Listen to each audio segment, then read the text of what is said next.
Sa silong ng kanilang bahay, pinagmamasdan ni Aling Nena at Mang Ramon ang kanilang anak na si Rachel habang nagpapapak ng huling mga gamit. Ang kanyang mga mata ay maliwanag sa tuwa at pananabik. Ngunit ang bawat hakbang na ginagampanan niya patungo sa pintuan ay tila pasakit sa kanilang mga puso. Matagal nang alam ng mag-asawa na darating ang araw na ito. Ang araw na lilisanin na ng kanilang anak ang kanilang tahanan. Hindi lamang para sa isang panibagong yugto ng buhay, kundi para sa isang panibagong kontinente kasama ang matalik na kaibigan nitong si Camille. Nay, Tay, sambit ni Rachel habang nilalapitan sila. Aalis na po ako bukas. Sigurado po akong magiging maayos ako doon kasama si Camille. Pinilit niyang ngumiti upang iwasang mapansin ang alon ng pag-aalala sa kanyang sariling mga mata.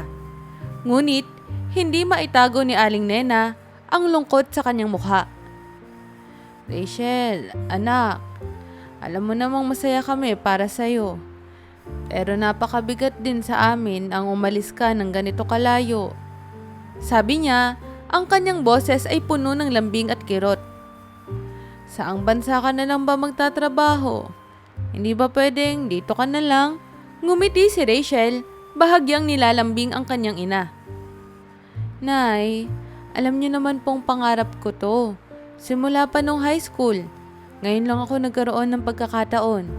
Hindi ko po ito gagawin kung alam kong hindi niyo ito matatanggap. Hinawakan niya ang kamay ng kanyang ina. Magiging mabuti po ang lahat. Promise ko po yan. Pinatahan ni Mang Ramon ang kanyang asawa at binalingan si Rachel. Nak, hindi mo naman kailangan magpaliwanag. Alam namin ang pangarap mong makapagtrabaho sa ibang bansa. Hindi kami tumututol. Pero, masakit lang talaga eh. Wala ka na dito. Walang mag-aalaga sa amin. Ani ng kanyang ama, ang boses ay may halong pangarap at pasakit. Lumapit si Camille sa kanila, dala ang kape na para sana kay Mang Ramon. Tito, tita, wag po kayong mag-alala. Kasama ko naman po si Rachel. Magkakaroon po siya ng isang kaibigan na palaging magpapalakas ng loob niya doon. Hindi po namin pababayaan ang isa't isa. Pangako niya. Hawak ni Aling Nena ang kamay ni Camille. Camille, ikaw na lang talaga ang pag-asa namin para may makasama si Rachel doon. Salamat at sasamahan mo ang anak namin. Sana ay maging matatag kayong dalawa at huwag kalimutan ang inyong mga pamilya dito sa Pilipinas. Sabi niya, pilit na tinatago ang lungkot ng kanyang boses. Tumawa si Rachel upang gawing mas magaan ang usapan. Nay, Tay, hindi naman po ako makakalimot. Babalik-balik po ako pag may pagkakataon. Lagi kong ipapaalam kung kamusta na ako doon. Sa gabing iyon, habang nakaupo sila sa maliit nilang mesa para sa hapunan, hindi maiwasang magbalik tanaw si Aling Nena. Naalala niya ang mga panahong abala si Rachel sa pag-aaral, kung paano siya nagpupuyat para lamang maipasa ang kanyang mga proyekto at kung paano siya minsang humiling sa kanya na sana ay magtagumpay siya sa ibang bansa. Tila napakabilis ng panahon. At heto na ngayon si Rachel, handa nang magtungo sa isang panibagong yugto ng kanyang buhay. Pagkatapos ng hapunan, nag-ayos si Rachel ng kanyang gamit sa kanyang kwarto. Habang dumalaw si Camille upang tumulong. Habang nakaupo silang dalawa sa kama, nag-usap sila tungkol sa kanilang mga pangarap at plano. Kaya natin to, Camille. Sabi ni Rachel, nakangiti habang iniisip ang kanilang hinaharap. Sa dami ng mga sakripisyo natin at ng mga magulang natin, dapat nating pagsikapang magtagumpay. Puno rin ng pag-asa ang mata ni Camille. Oo, Rachel, hindi tayo nag-iisa. Ang dami nating pinangarap at ngayon, unti-unti na natin itong matutupad. Pagkalipas ng mahigit 14 na oras na biyahe, dumating sina Rachel at Camille sa Amerika. Pagkababa nila ng airport, dama ang lamig ng hangin at ang kakaibang simoy ng bagong mundo sa kanilang paligid. Bagamat halos nanginginig sila sa pagod, tila nawawala ito dahil sa pananabik at kabang nararamdaman. Habang tinatahak nila ang daan palabas ng paliparan, nagtitinginan sila sa paligid. Nagmamasid sa makukulay na ilaw at mga taong mabilis na naglalakad, karamihan ay banyagang itsura at pananalita. Nakaka-excite, pero ang lamig, sabi ni Camille habang mahigpit na hawak ang kanyang jacket. Grabe no, di ko ma-imagine na nandito na tayo, sabi ni Rachel, halos hindi makapaniwala habang hinihigpitan ng pagkapit sa kanyang maleta. Sumakay sila ng tren papunta sa apartment ng kanilang nirentahan. Sa biyahe pa lang, ramdam na nila ang pagod at bigat ng kanilang desisyon. Pero kasama rin ang pangako sa isa't isa na kakayanin nila ang lahat. Pagdating sa kanilang bagong tahanan, simple lamang ang lugar, ngunit sapat na ito para sa kanilang dalawa.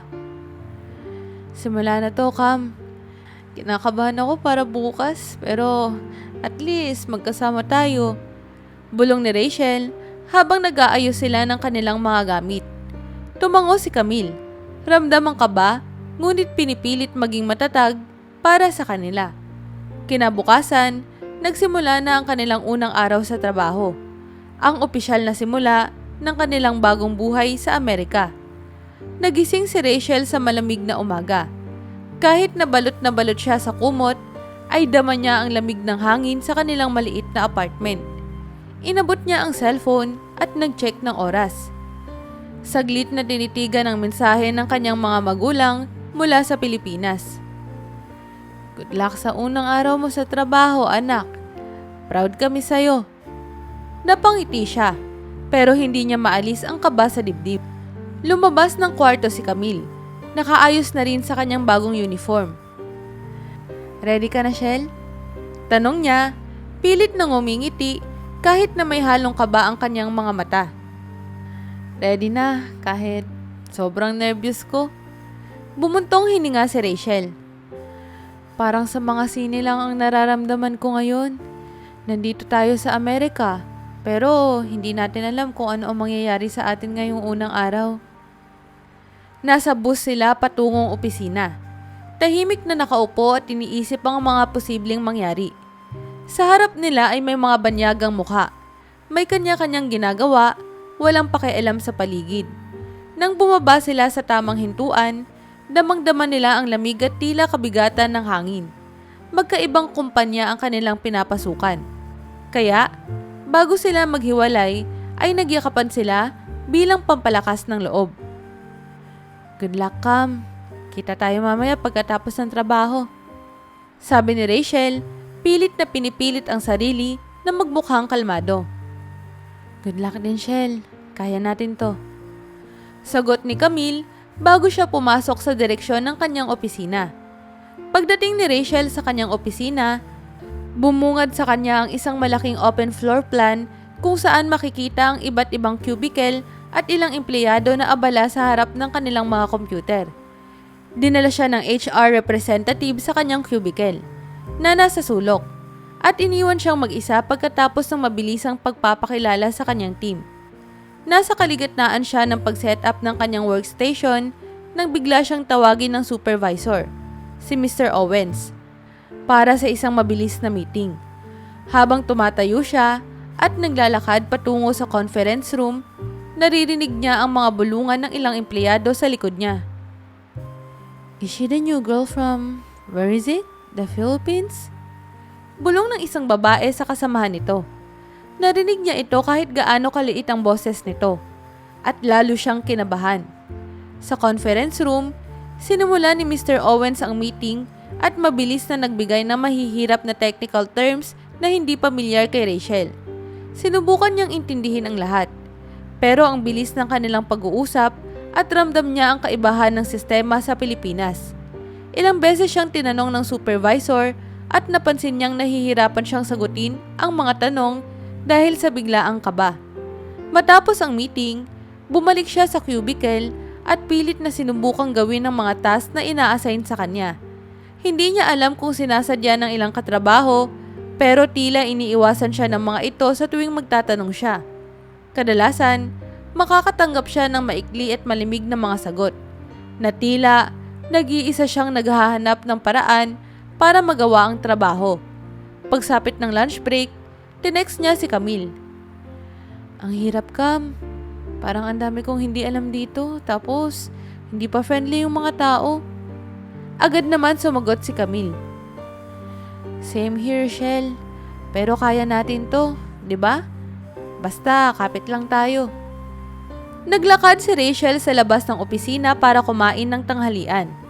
Habang naglalakad siya sa tabi ng mga gusali at kalsada, hindi maiwasang maalala niya ang kanyang pamilya at mga kaibigan sa Pilipinas, kung saan madali lang humingi ng tulong, at kung saan ang bawat hakbang ay tila mas magaan. Ngunit hindi siya makakabalik. Ito ang kanyang pinangarap. Ito ang kanyang ipinaglaban. Matapos ang lunch break, bumalik siya sa opisina at muling nilubog ang sarili sa trabaho. Pilit na sinisikap unawain ang mga bagong sistema at hinihiling na sana ay masasanay din siya kalaunan. Sa kabila ng hirap at tila malamig na pagtanggap ng mga kasamahan, alam niyang kailangan niyang magpakatatag. Sa unang linggo ng kanilang trabaho, ramdam ni na Rachel at Camille ang bigat ng mga pagbabago sa kanilang buhay. Si Rachel ay nasa marketing department, isang larangan na inaakala niyang pamilyar na siya. Ngunit tila ibang-iba ang sistema at teknolohiya na ginagamit dito. Bawat araw ay pakiramdam niya ay nasa training pa rin siya. Pero mas malala dahil halos lahat ng bagay ay kailangang matutunan niya ng mabilis at mag-isa. Good morning, Miss Rachel. Bati ng kanyang supervisor na si Mr. Owens, habang nag-aabot ng mahaba at komplikadong listahan ng mga task na kailangang tapusin sa loob ng araw.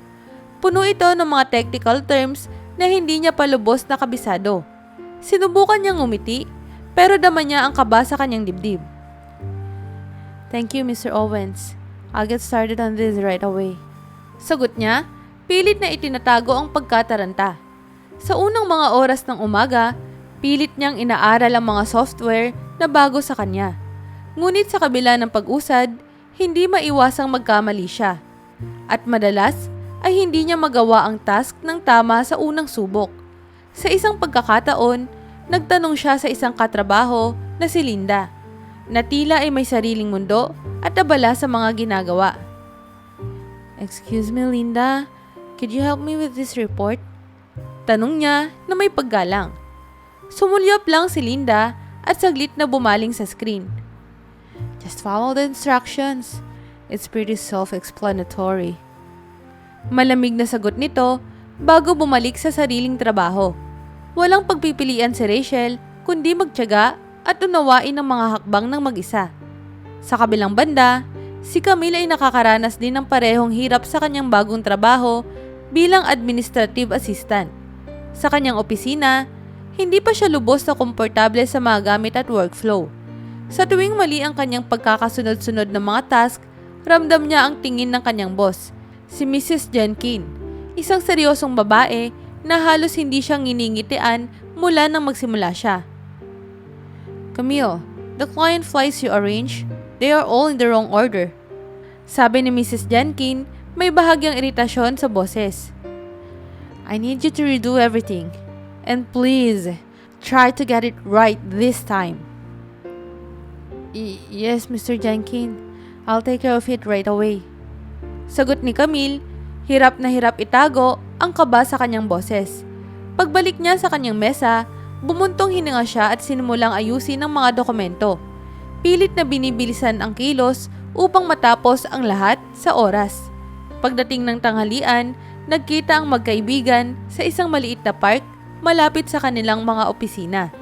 Naupo sila sa isang bench at nag-usap habang kumakain ng simpleng sandwich. Grabe, ang hirap pala talaga ng trabaho dito, sabi ni Rachel habang ibinaba ang kanyang sandwich. Ang dami kong hindi alam, tapos walang tumutulong. Para kang, Para kang laging mag-isa sa kahit anong bagay. Tumango si Camille. Oo nga, Shell. Si Mrs. Jenkins, para siyang may-ari ng kumpanya sa tindi ng expectations niya sa akin. Pati pagkakaayos ng mga papel, mali pa raw. Nakakaya na nga minsan. Iniisip ko, Kaya ba talaga natin to, Shell? Hinawakan ni Rachel ang kamay ni Camille at ngumiti. Ano ka ba? Kaya natin to, Cam. Kaya natin to. Pangarap natin to, di ba? At kahit na ganito kahirap, sigurado akong masasanay din tayo. Kapit lang. Kapit lang. Isang gabi, habang tahimik na nakaupo si Rachel sa maliit na lamesa sa kanilang apartment, bigla siyang nakatanggap ng mensahe mula sa kanyang ina. Anak, sana ay okay ka dyan. Huwag ka sana mag-alala. Nandito lang kami ng tatay mo para sa'yo. Proud na proud kami sa'yo. Napabuntong hininga si Rachel, sabay nilingon si Camille na nakaupo sa sahig at tahimik na nagtatanggal ng sapatos. Halata ang pagod sa mukha nito. Tila wala ng lakas na magsalita. Hindi na rin nagpatumpik-tumpik si Rachel at binuksan ang usapan. Cam, alam kong hindi rin madali para sa'yo. Kamusta ka na? Tanong niya nang may pag-aalala. Nagkibit balikat si Camille. Minsan, Shell, iniisip ko kung tama ba yung desisyon natin. Parang ang hirap-hirap. Tapos yung kinikita natin, halos sakto lang sa mga gastusin. Wala na tayong naiipon, Shell. Sambit niya, may luha sa kanyang mga mata. Pakiramdam ni Rachel ay binabalot siya ng bigat ng mga salitang iyon. Ramdam niya rin ang hirap at tila nawawalang pag-asa. Oo, Cam. Hindi rin naman ganito ang inakala ko noon. Akala ko mas madali.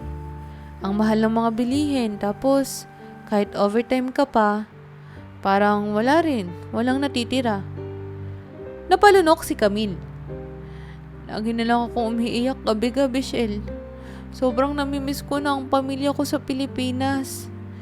Ang gaan-gaan ng buhay doon kahit papano. Kahit hindi malaki ang kita, hindi naman ganito ang pagod. Nagkatitigan silang dalawa, kapwa walang masabi. Tila parehong napagtanto ang lalim ng kanilang sitwasyon. Ngunit sa halip na magpadala sa lungkot, pinilit ni Rachel na umiti. Kahit pilit, upang mabigyan ng lakas ang kaibigan. Alam mo, kahit mahirap, nandito na tayo. Ginusto natin to eh. At alam ko rin na darating ang araw na masasanay din tayo. Ani Rachel, pilit na pinapakalma ang sarili. Tsaka, nandito naman tayo para sa isa't isa, di ba? Nagpahid ng luha si Camille at tumango. Oo nga, Shell. Kaya natin to. Basta magtutulungan tayo. Ngunit sa mga sumunod na linggo, hindi lang lungkot at homesickness ang kalaban nila. Ang kanilang budget ay lalong lumiit dahil sa ilang emergency expenses na hindi nila inaasahan. Mga bayarin sa apartment na biglang tumaas at mga gamit na kailangang ayusin sa kanilang unit. Nagbabalak na silang magsimula ng mas mahigpit na pagbudget. Nagtitipid sila sa pagkain at madalas, sandwich na lang ang kanilang tanghalian. Kung minsan, ay instant noodles para makatipid sa hapunan. Nakasanayan na nila na huwag lumabas tuwing weekend. At kung minsan, nilalagpasan na rin ang tanghalian upang makatipid. Dumaan ang mga araw at gabi at patuloy nilang kinakalaban ang lungkot at hirap ng kanilang sitwasyon. Ngunit bawat gabi, kahit gaano kahirap, napag-uusapan nila ang kanilang mga pangarap. Isang gabi ng taglamig sa Amerika, habang pababa ang temperatura sa pinakamalamig nitong antas, naramdaman ni Camille ang pagsakit sa kanyang lalamunan at bigla ang panghihina ng kanyang katawan. Pilit niyang binaliwala ito, iniisip na siguro ay pagod lang siya sa trabaho. Ngunit kinabukasan, nang bumangon siya para pumasok, naramdaman niya ang matinding pananakit ng kanyang ulo at mataas na lagnat. Nanginginig siya sa lamig kahit pa nakasuot siya ng makapal na damit at balot sa kumot. Nagmamadaling lumapit si Rachel. Napansin ang panghihina ng kaibigan. Cam, ang taas ng lagnat mo. Huwag ka na kayang pumasok ngayon. Magpahinga ka na lang.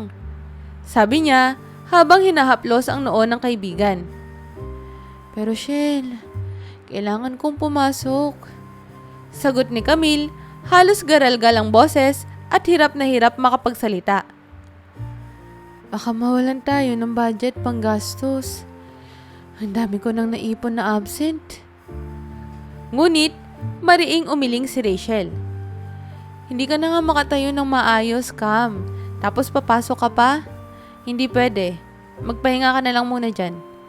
Ani Rachel, halata ang pag-aalala sa boses niya. Naiwang mag-isa si Rachel nang pumasok siya sa trabaho.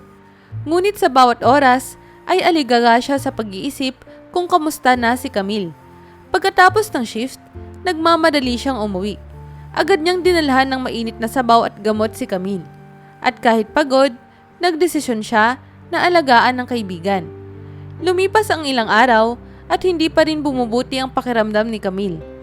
Napansin ni Rachel na lalong tumindi ang ubo at hirap sa paghinga ng kaibigan. Walang magawa si Rachel kundi tumawag sa pinakamalapit na klinik upang ipa-check up ang kaibigan. Kahit na alam niyang magiging mabigat ito sa kanilang budget. Nang malaman ng doktor ang kondisyon ni Camille, kinailangan nitong bigyan siya ng gamot at payo na magpahinga ng mas matagal. Sa sumunod na linggo, hindi pa rin nakakapasok si Camille dahil sa patuloy na panghihina ng katawan. Si Rachel naman, sa kabila ng dagdag na oras sa trabaho para mapunan ang kakulangan ng kanilang budget, ay patuloy na nag-aalaga sa kaibigan. Ginagawa niya ang lahat ng paraan para makatipid sa pagkain at iba pang pangangailangan.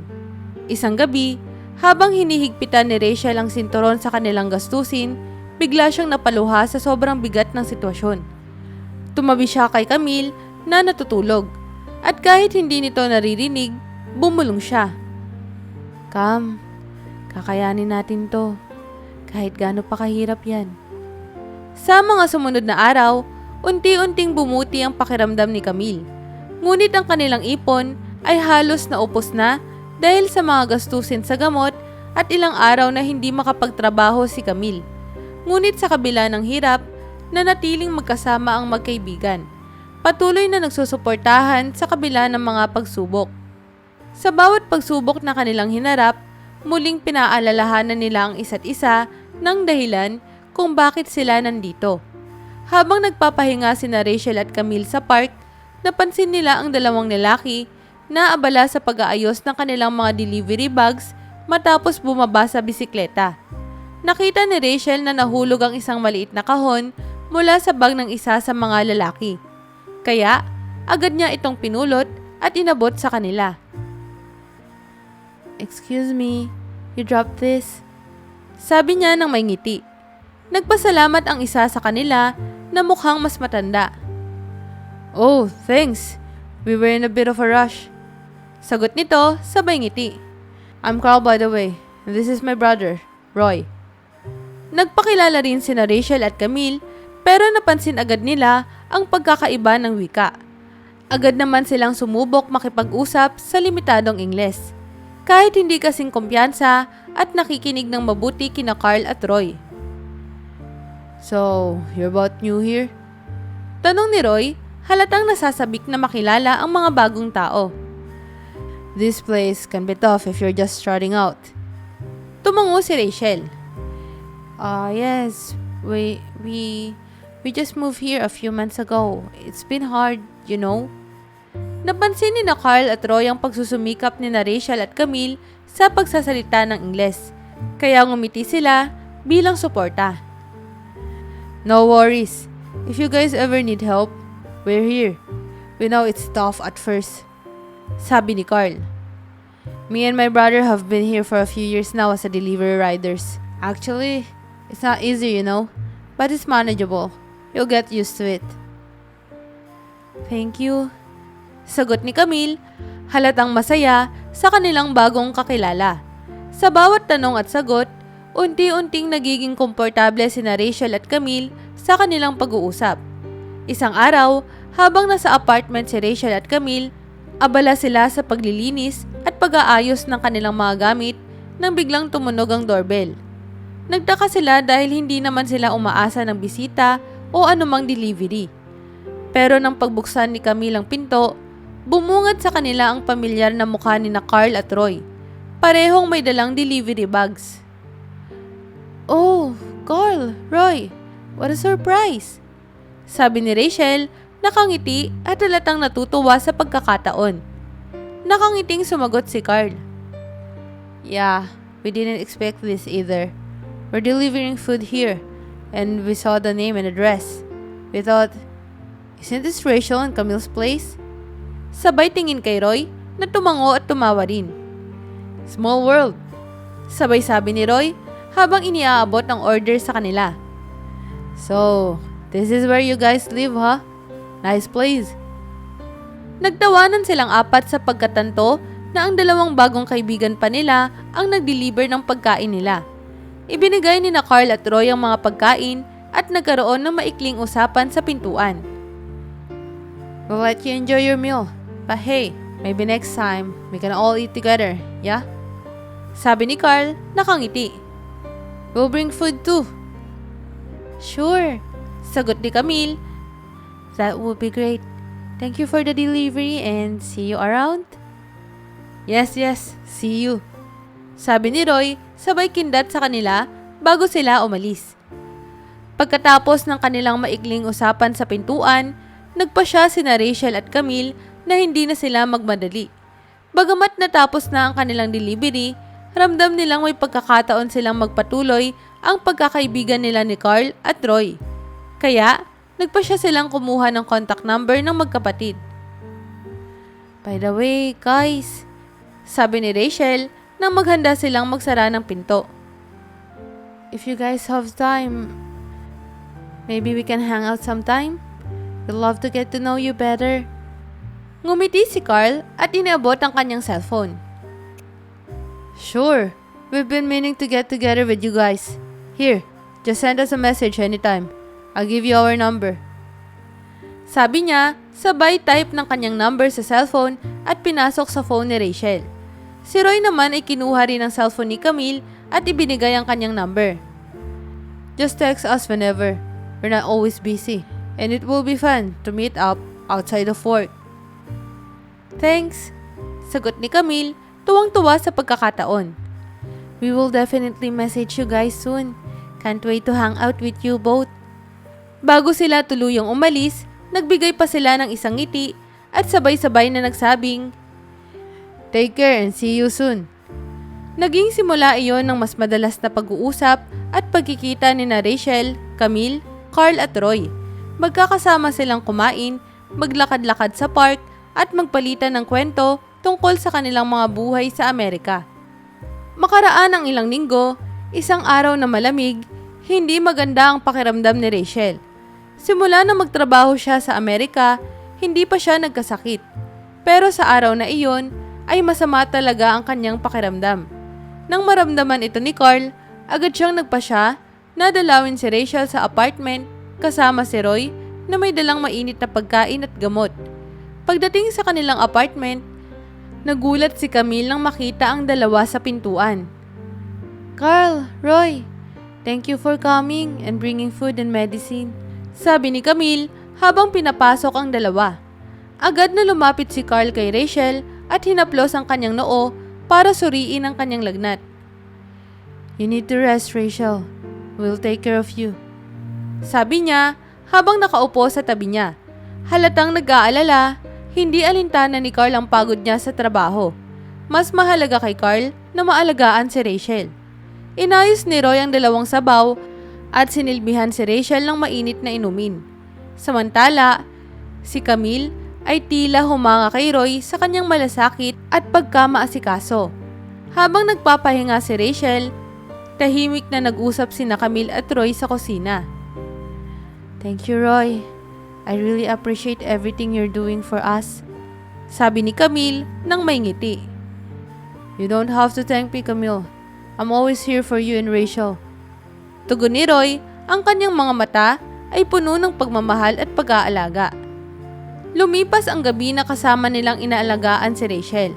Sa bawat sandaling iyon, mas lalong lumalim ang pagtingin ni na Carl at Roy kina Rachel at Camille. At sa tahimik nilang pagkakaibigan, naramdaman nila na unti-unti na itong humahantong sa isang mas malalim na damdamin.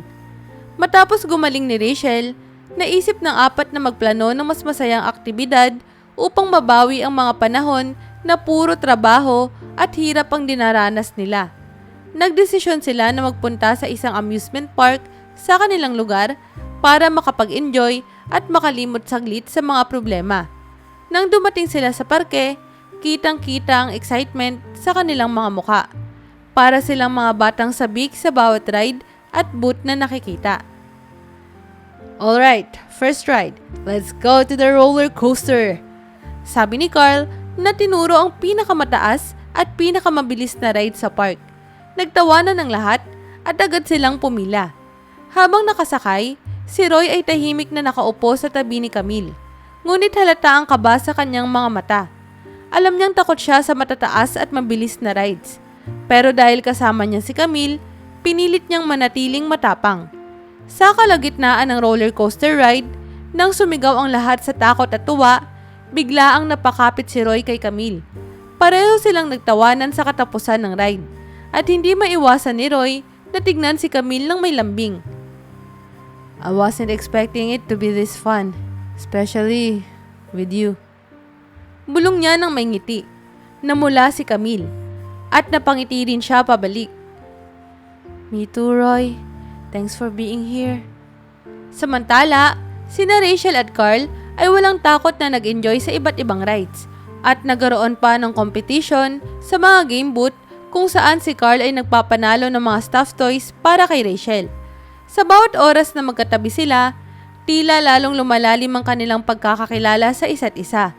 Sa simpleng mga tawanan at paghawak sa kamay, ramdam ni Rachel ang kabutihan at malasakit ni Carl. Hindi niya mapigilang mapalapit pa sa kanya. Nang magtakip silim, nakahanap sila ng isang Ferris wheel at nagpasya sila na sumakay bilang huling ride bago sila umuwi. Sa kanilang pagsakay, si Roy ay tahimik na nakatitig sa kalangitan kasama si Camille. Hindi niya maiwasang magsalita ng mas seryoso. Camille, I know it's only been a few months, but I really enjoy being with you. You make everything feel easier. Bulong niya habang nakatingin kay Camille na nakangiti at halatang nahihiya. Roy, I feel the same way. Thank you for always being there. Sa sandaling iyon, sa tuktok ng Ferris wheel, pareho silang tahimik ngunit puno ng saya at nararamdaman nila ang lumalalim nilang damdamin para sa isa't isa. Nang sumunod na linggo, matapos ang kanilang masayang outing sa amusement park, nagpasya sina Rachel at Camille na imbitahan sina Carl at Roy sa kanilang apartment para sa isang maliit na salo-salo. Naghanda sila ng mga pagkaing Pilipino bilang paraan ng pasasalamat sa tulong at malasakit ng dalawa sa kanila. Pagdating ni Carl at Roy, ramdam agad ang init ng pagtanggap sa kanila. Agad silang nagtulungan sa kusina. Nagbubungis-ngisan habang nag-aayos ng mga plato at kinakain ng mga naunang nakahanda na pagkain. Wow, you two really went all out, sabi ni Carl habang tinitignan ng mga pagkaing nakahain sa mesa. It feels like home. Habang nagkakainan, nagkaroon sila ng mas malalim na usapan tungkol sa kanilang mga buhay sa Amerika, mga sakripisyo para sa pamilya at mga pangarap na nais nilang tuparin. Nagsimula si Roy na ikwento kung paano niya gustong makapag-ipon para makapagpatayo ng isang maliit na negosyo balang araw.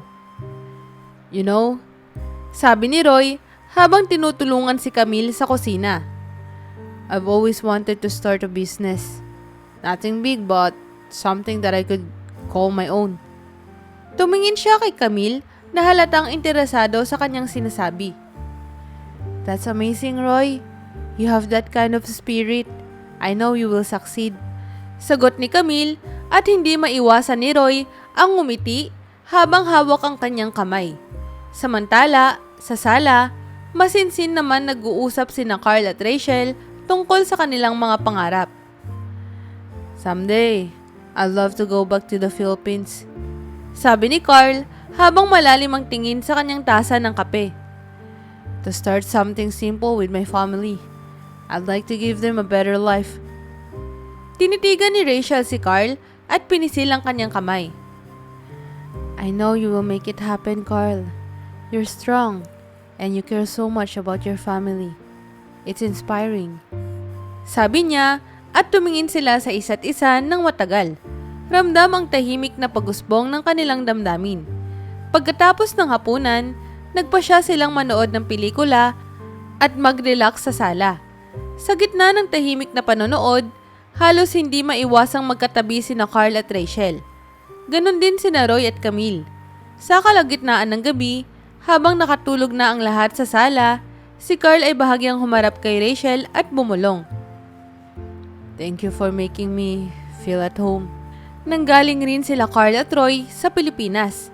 Mga Pilipino ang mga ito na katulad na nakikipagsapalaran nila Camille at Rachel sa Amerika. Nakangiti si Rachel at pumikit. Nasisiyahan sa ideyang may bagong kabanata ng buhay niya na unti-unting nabubuksan kasama si Carl at ang kanyang mga bagong kaibigan. Habang lumalalim ang kanilang relasyon, naging mas madalas ang usapan ni Rachel, Camille, Carl at Roy tungkol sa kanilang mga pangarap at plano sa hinaharap. Isang gabi, nagpasya sila na magkasama sa isang coffee shop malapit sa kanilang lugar. Habang nagkakape, nagkaroon ng seryosong usapan tungkol sa kanilang mga inaasam sa buhay. "Alam mo," nagsimulang magsalita si Carl na tila nag-iisip ng malalim. "I've been here for a few years and I've always thought about going back to the Philippines someday. Gusto ko makasama ulit ang pamilya ko at magsimula ng negosyo sa bayan namin." Nakangiti si Rachel habang nakikinig. "That sounds wonderful, Carl. I can tell how much you love your family. Kung sakali, ano ang gusto mong negosyo?" "Something simple," sagot ni Carl. "Like a small restaurant? Gusto ko magtayo ng isang lugar kung saan pwedeng magkita-kita ang mga tao. Mahilig ako sa pagkain and I want a business that brings people together." Samantala, si Roy naman ay seryosong kausap si Camille sa kabilang bahagi ng mesa. "I wanna do the same thing," sabi ni Roy. "But I want to stay here a little longer. I want to save enough para kapag bumalik ako sa Pilipinas, ready na ako." Tumango si Camille. Halatang humahanga sa determinasyon ni Roy. "That's a good plan, Roy. Alam kong malayo ang mararating mo. You're hardworking and you never give up." Napangiti si Roy at bahagyang hinawakan ng kamay ni Camille sa ibabaw ng mesa. "I have a dream, Camille. At sa tingin ko, mas masarap sa pakiramdam ang pangarap na to dahil naging parte ka na rin ng buhay ko." Nagulat si Camille, ngunit hindi niya maitago ang ngiti sa kanyang mukha.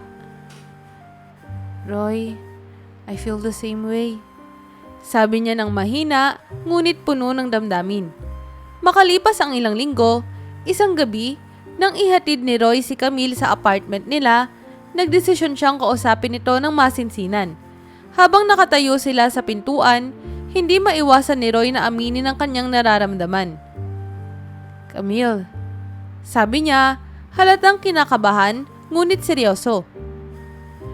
"I've been meaning to tell you this. Gusto kita. Not just a friend. You make everything feel right. And I want us to be more than friends."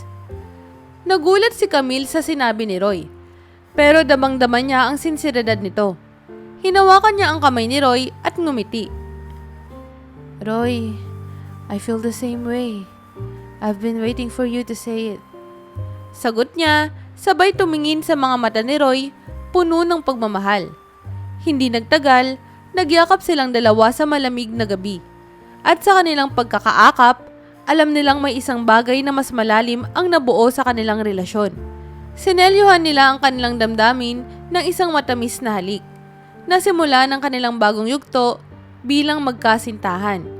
Kasunod ng tagpong iyon, dumating ang isang araw na si Carl naman ang nagkaroon ng pagkakataon na magkausap ng masinsinan si Rachel. Sa kanilang paglalakad pabalik mula sa isang dinner date, hindi niya napigilang magsalita ng seryoso. "Rachel, I have to tell you something," sabi ni Carl, sabay hinga ng malalim. "You have been on my mind constantly. I've never felt this way about anyone before. Special ka sa akin. And I want us to be together." Napangiti si Rachel at kitang-kita sa kanyang mga mata ang kasiyahan at pagkasabik sa sinabi ni Carl. "I've been waiting for you to say that." Sagot niya, sabay hinawakan ng kamay ni Carl. "You make me feel at home, Carl. You're everything I didn't know I needed." Sa ilalim ng mga bituin, nagyakap sila. Sabay ibinahagi ang kanilang unang halik na puno ng pagmamahal at pangako.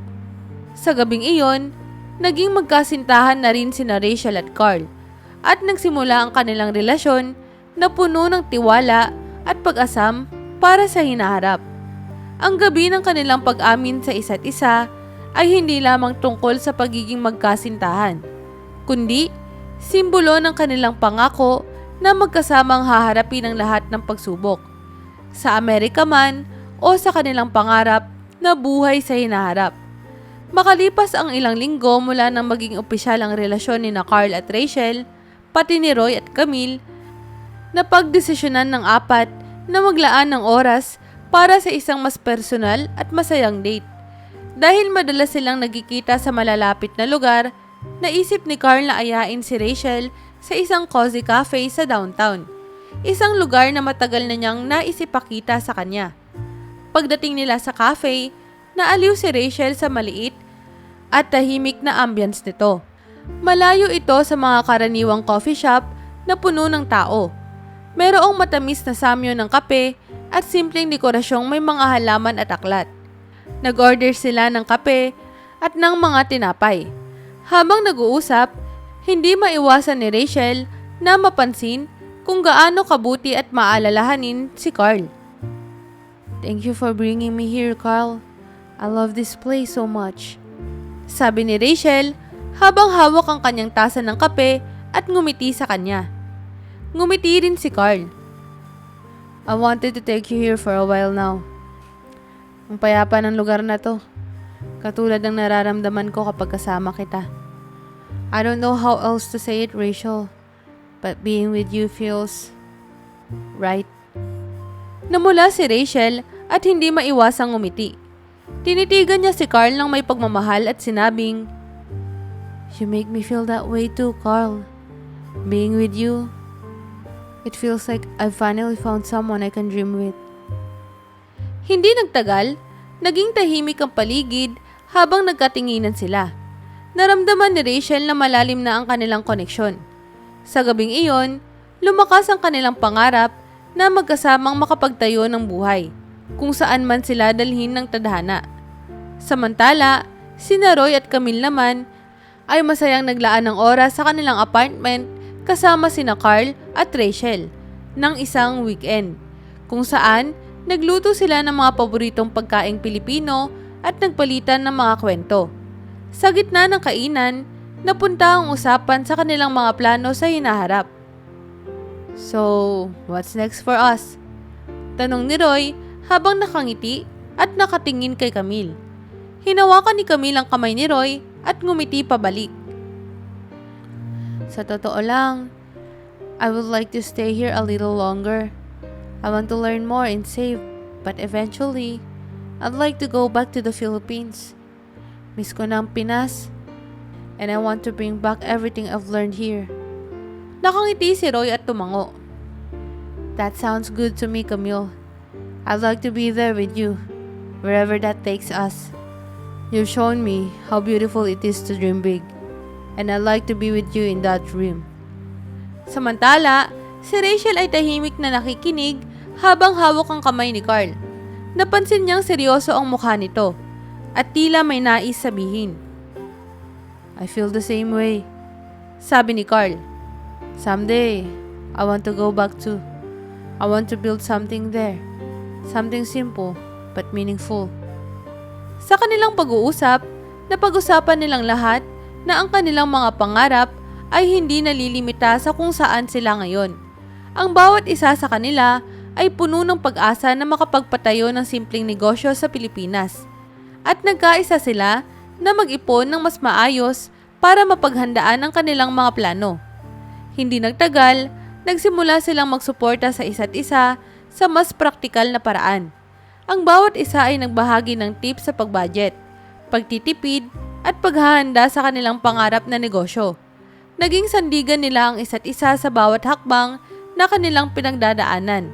At ang kanilang pagkakaibigan at pagmamahalan ay naging pundasyon ng kanilang mga pangarap. Sa bawat araw na lumilipas, lalong tumitibay ang kanilang samahan. At alam nila na ang kanilang relasyon ay hindi lamang tungkol sa pagiging magkasintahan. Sila ay naging katuwang at kasangga ng isa't isa sa pagbuo ng mga pangarap na dati ay tila napakalayo. Sa dulo ng bawat araw, palagi silang may isang pangako. Hindi man sigurado ang hinaharap, hinding-hindi sila susuko sa kanilang mga pangarap at palagi silang magkakasama sa bawat hakbang ng kanilang paglalakbay. 2 taon makalipas ang simula ng kanilang relasyon, unti-unting natupad ni Rachel, Camille, Carl at Roy ang kanilang mga pangarap sa Amerika. Sa loob ng mga taong iyon, mas naging matibay ang kanilang pagsasamahan.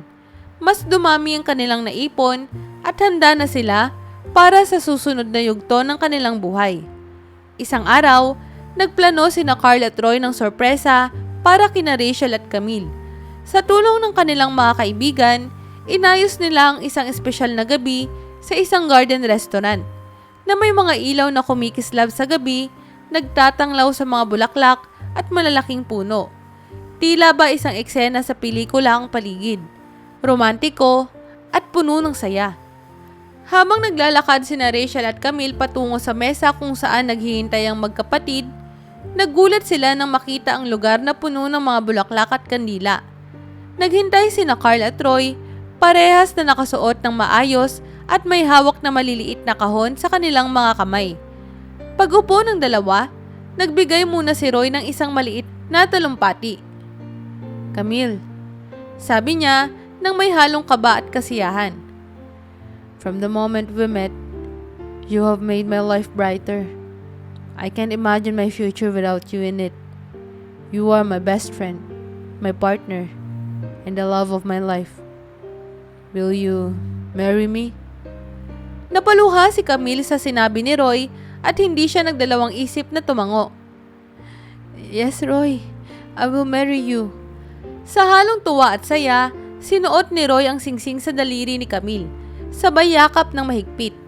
Habang masaya silang nagdiwang sa engagement ni Roy at Camille, lumapit si Carl kay Rachel at kinuha ang kanyang kamay. "Rachel, you have been my home away from home.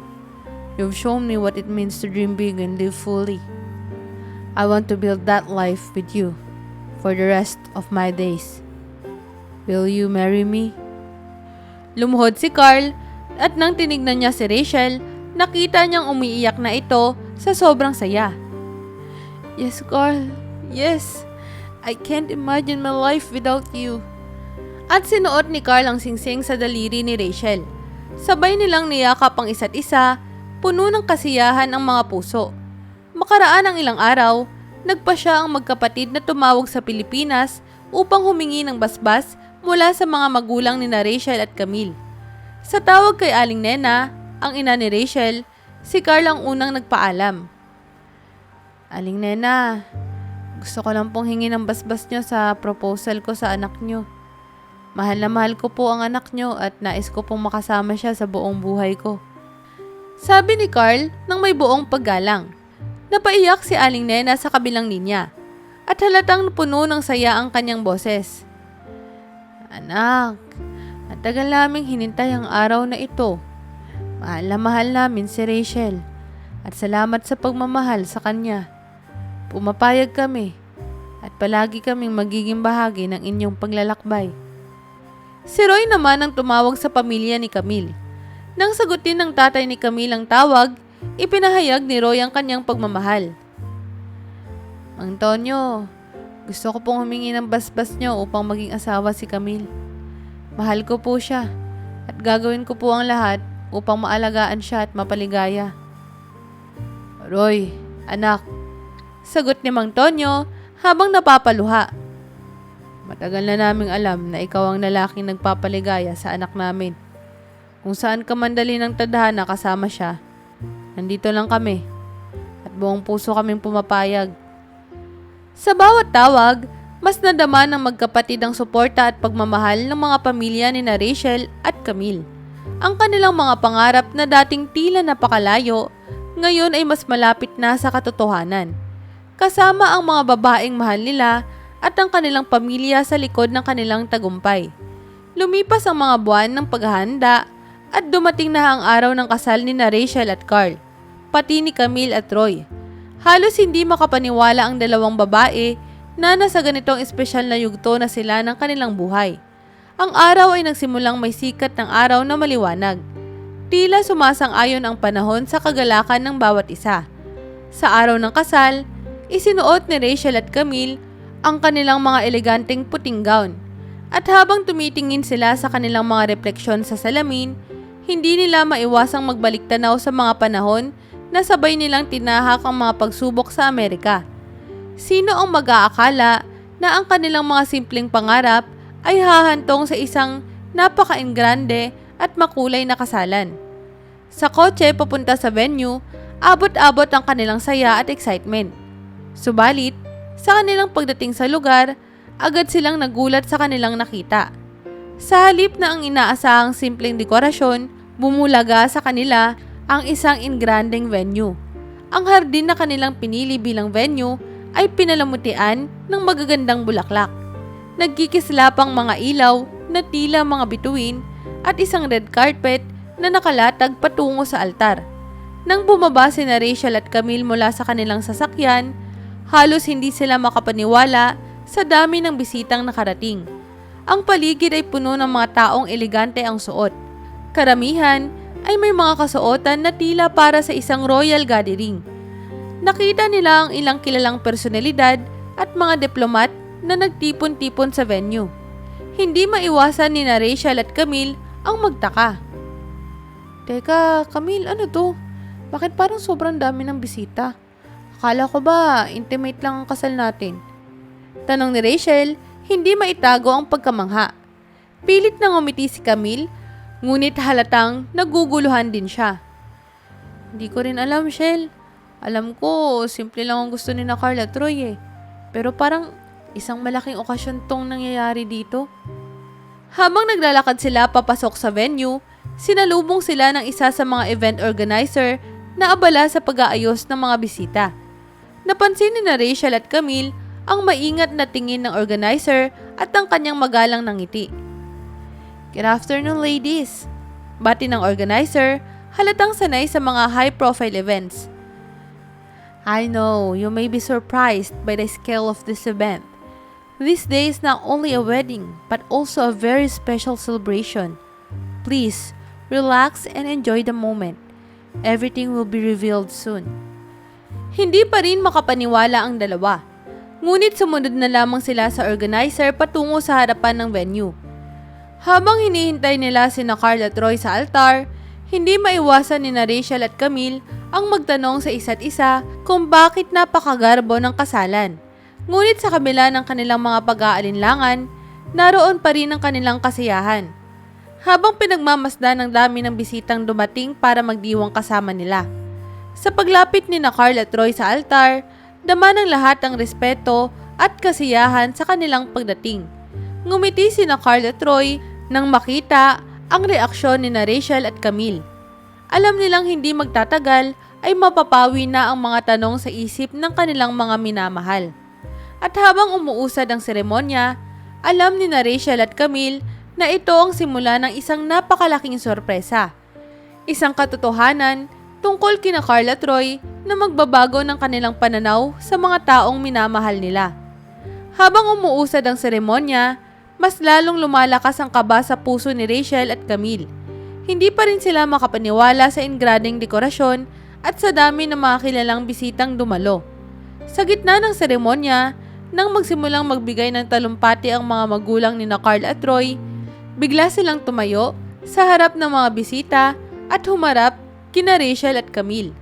Isang matandang lalaki na matikas ang tindig at maringal ang itsura ang unang nagsalita.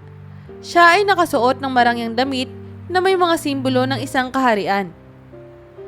Sa araw na ito, nais naming batiin ang aming mga anak, sina Carl at Roy at ang kanilang mga mapapangasawa sina Rachel at Camille. Ang sabi ng lalaki na puno ng pagmamalaki ang kanyang tinig. Lumapit siya sa magkapatid at hinawakan ang balikat ni Carl. Naguguluhan at puno ng pagtataka, tahimik na nakikinig sina Rachel at Camille. Napatingin sila sa isa't isa at alam nilang pareho nilang hindi inaasahan ang maririnig nila sa mga susunod na sandali. Ngumiti ang lalaki at nagpatuloy. Ako si Haring Abdullah at ito ang aking asawa, si Reyna Fatima ng Kaharian ng Saudi Arabia. Ang kanyang boses ay puno ng pagmamalaki at dignidad. Tumayo sa kanyang tabi ang isang eleganteng babae na nakasuot ng tradisyonal na royal attire.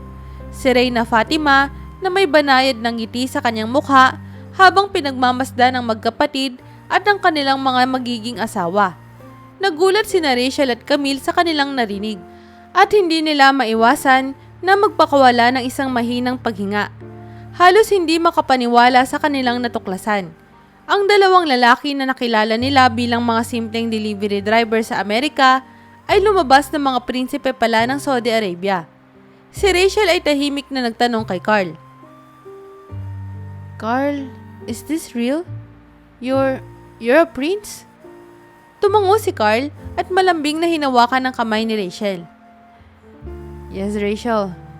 I'm sorry I didn't tell you sooner. I wanted you to know me as I am, not as a prince, but as Carl, the man who loves you. Sa kabilang panig, si Camille naman ay natulala habang nakatitig kay Roy, na may ngiting puno ng pagmamahal sa kanyang mukha. Roy, bakit hindi mo sinabi sa akin? Niyakap ni Roy ang kamay ni Camille at ang kanyang mga mata ay puno ng sinseridad. Because I wanted to make sure that our love was true, Camille. I wanted you to love me for who I am, not for my title. You've shown me that, and I couldn't be more grateful. Habang patuloy na nag-uusap ang magkapareha, si Haring Abdullah ay nagsalita muli sa mga bisita. Ang araw na ito ay hindi lamang tungkol sa pag-iisang dibdib ng dalawang magkasintahan, kundi isang selebrasyon ng pagmamahalan na tumatagos sa rangya at yaman. Natagpuan ng aking mga anak ang pag-ibig sa pinakamadalisay nitong anyo. Pag-ibig na walang hinihinging kapalit. Napuno ng damdamin ng mga mata ni Rachel at Camille. Sa kanilang mga puso, alam nilang ang pagmamahal nila kina Carl at Troy ay tunay. Hindi dahil sa mga titulo o kayamanan, kundi dahil sa lalim ng kanilang koneksyon. Ngunit sa kabila ng lahat, ang kanilang mga damdamin ay nagpatibay ng kaalaman na hindi nila kailanman inaasahan, na ang kanilang mga minamahal ay hindi lamang mga lalaki na nagmahal sa kanila ng walang kondisyon, kundi mga prinsipe na handang iwan ang lahat upang makasama sila. Sa seremonyang iyon, dama nila ang isang pagmamahal na nagtagumpay sa lahat ng balakid. Isang pagmamahal na walang ibang hinangad kundi ang tunay na kasiyahan ng isa't isa. Pagkatapos ng masayang seremonya ng pag-iisang dibdib, humarap sina Carl at Troy kina Rachel at Camille sa isang mas pribadong bahagi ng venue. Nais nilang ipaliwanag ang dahilan sa likod ng kanilang desisyon na itago ang kanilang tunay na pagkatao bilang mga prinsipe ng Saudi Arabia at kung bakit nila piniling magpanggap bilang mga simpleng delivery rider sa Amerika. Tahimik na naghintay sina Rachel at Camille. Pareho silang halata ang emosyon sa kanilang mga mata. Kasiyahan, sorpresa, at konting pag-aalinlangan. Ngumiti si Carl kay Rachel, hinawakan ng kanyang kamay at nagsimulang magpaliwanag. Rachel, Camille, simula ni Carl. Roy and I came from a life that's very different from what we experience in America. Bilang mga prinsipe, lumaki kami sa isang mundo na puno ng yaman at karangyaan. Ngunit laging may kulang sa buhay namin. Ang nais naming maranasan ay ang tunay na mundo. Isang mundong wala sa ilalim ng anino ng mga titulo o pamantayan ng isang harit reyna. Kaya nagdesisyon kaming pumunta sa Amerika at mamuhay na simple para matutunan kung paano magtagumpay sa sarili naming pagsisikap. Tumango si Roy, tinanaw si Camille na may sinseridad. We wanted to understand the struggles and joys of an ordinary life. Ayaw naming magpanggap na alam namin ang lahat ng bagay. Dahil sa palasyo, ang bawat bagay na ibinibigay sa amin. We needed to see life from a different perspective, to experience hardship, to feel what it's like to work hard for every little success. At sa pagdidesisyong iyon, nakilala namin kayo. Napaluha si Rachel sa sinabi ni Carl at hindi niya mapigilang magtanong. So, you kept this a secret because you wanted to make sure that the love we shared was real? Tumango si Carl. Yes, Rachel. Gusto namin malaman kung mamahalin niyo ba kami, kung sino kami, at hindi sa yaman o sa titulong meron kami. Hindi namin nais na ang pag-ibig natin ay mabahira ng anino ng aming posisyon. Ang tanging hinangad namin ay ang totoong pagmamahal. At yun ang ibinigay ninyo sa amin. Si Camille, na ngayon hindi mapigilan ng luha ng kasiyahan, ay tumingin kay Roy at bumulong. You really loved us that much? Ngumiti si Roy, inabot ang kanyang mga kamay at pinisil ng mahigpit. Yes, Camille. And because of you, we learned that true love goes beyond wealth, beyond titles. It is a love that is selfless, patient, and real. Thank you for loving me for who I am, not for who the world expects me to be. Sa gabing iyon, napatunayan ni Rachel at Camille na ang kanilang pagmamahalan ay hindi isang engkwentro ng yaman o titulo, kundi isang tunay na pagmamahal na tumitibay sa kabila ng mga lihim at pagsubok. Sa kanilang mga yakap at halik, nangako ang apat na ang kanilang pagsasama ay hindi mababahiran ng kasinungalingan o pagtatago. Sa piling ng kanilang minamahal, natagpuan ni Carl at Troy ang tahanan sa labas ng kanilang kaharian. Isang tahanan ng tunay at walang kapantay na pagmamahal. Sa gitna ng kasiyahan sa kasal, napansin ni Rachel at Camille ang kanilang mga magulang na tila tulala sa gilid. Halatang nagulat at hindi makapaniwala sa mga natuklasan tungkol kina Carl at Troy.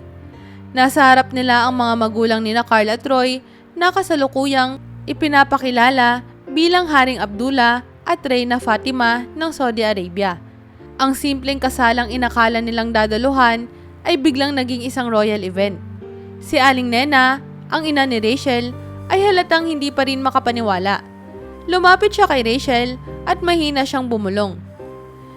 Anak, ang mga lalaki pala na pinili ninyo, mga prinsipe pala sila? Napatingin si Rachel sa kanyang ina. Hawak pa rin ang kamay ni Carl. Opo, Nay. Hindi ko rin po inaasahan eh.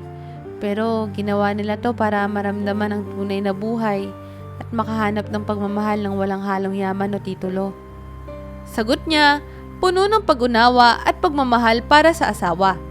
Nagulat din ang mga magulang ni Camille, si Mang Tonyo at Aling Lita.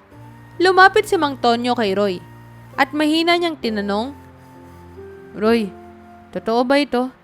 Isa ka palang prinsipe at ikaw ang mapapangasawa ng anak namin?